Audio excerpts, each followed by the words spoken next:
Jesus said, "Man cannot live on bread alone, but from every word that proceeds from the mouth of God." You're listening to Daily Truth.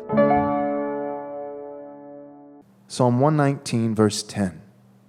With my whole heart I seek you. Let me not wander from your commandments. In your notes I've written this: even good men are prone to wander in their hearts, minds, hands, and feet. Therefore, the psalmist pleads with the Lord to preserve him by revealing the truth and empowering him to obey. With my whole heart I seek you. Let me not wander from your commandments. He's pleading before the Lord. He's petitioning the Lord to keep him. Not merely to save him from trouble. Not merely to begin a good work in him, but to be faithful to bring it to fruition. To not merely be the author of his faith, but the perfecter, the finisher of his faith. It's important that we're reminded over and over and over again that the same grace that saved us is the same grace that keeps us. The way in is the way on. It is by grace that we are saved, and it is by grace we are preserved. But it's vital that we desire this.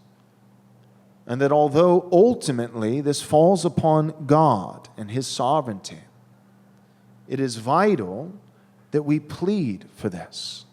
That we desire to be preserved, and that we ask the Lord to be preserved. And these two things are not in conflict with one another. Man's responsibility to ask and to seek, and God's sovereignty to preserve. It is both the perseverance of all saints, and yet at the same time, and with no contradiction, the preservation of all saints. Those who persevere to the end will receive the crown of life. And if they persevere to the end, it will be because it will be due to the fact that they sought the Lord and that they pleaded with the Lord that He might keep them. It will also be due to the fact that God decreed from eternity past that they might be preserved. See, God's sovereignty does not work against man, but God, who sovereignly predestines the ends of His decree, He brings these about by His sovereignly decreed means. And one of the means that God uses to bring about what He has decreed, the ends which He has purposed, one of the means in terms of human agency is the means of righteous and holy desire. That we might desire Him, and that we might have a desire to be kept, to be protected, to be guarded and preserved by Him. Now, verse 10 of our text probably reminds many of you of the Lord's Prayer. Lead me not into temptation, but deliver me from the evil one. In Psalm 119, verse 10, it says, with my whole heart I seek you, let me not wander from your commandments. One other point that we might make with this verse before moving on is that, at least in some sense, these two things, the first half of the verse and the second, are really the same. We might say that they are two sides of a singular coin. With my whole heart I seek you, let me not wander from your commandments. Reminds me of Galatians. Walk by the Spirit, and you will not gratify the evil desires of the flesh.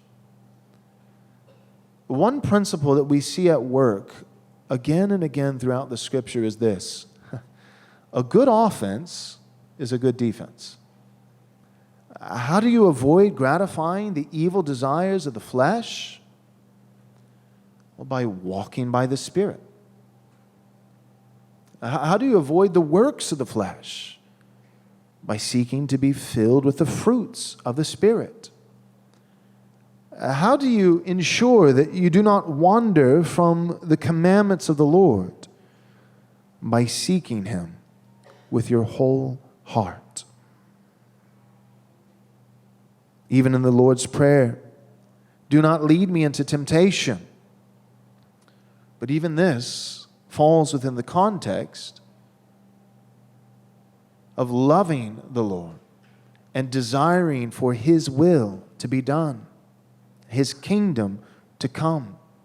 It falls within the context of being filled and satisfied by the Lord in the daily bread that He provides.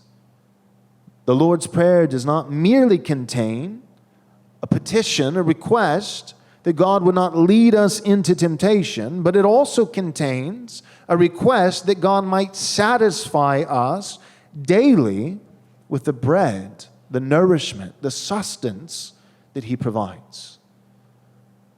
So how is it that we are not tempted by lesser things? By being filled with greater things, namely the Lord Himself. How is it that we do not wander from His commandments? By seeking Him with our whole hearts. How is it that we avoid gratifying the desires of the flesh? By walking by the Spirit. Thanks for watching this video. I hope you enjoyed it. If you would consider supporting Right Response Ministries, we'd be incredibly grateful. You can do so by going to rightresponseministries.com/donate to give your gift of any amount. If you're not able to support us financially, that's okay. You can still support us in a great regard simply by subscribing to our YouTube channel, clicking the bell, and of course sharing our content with all your friends and family. We can't do this without you, your support, and your prayers. So thank you.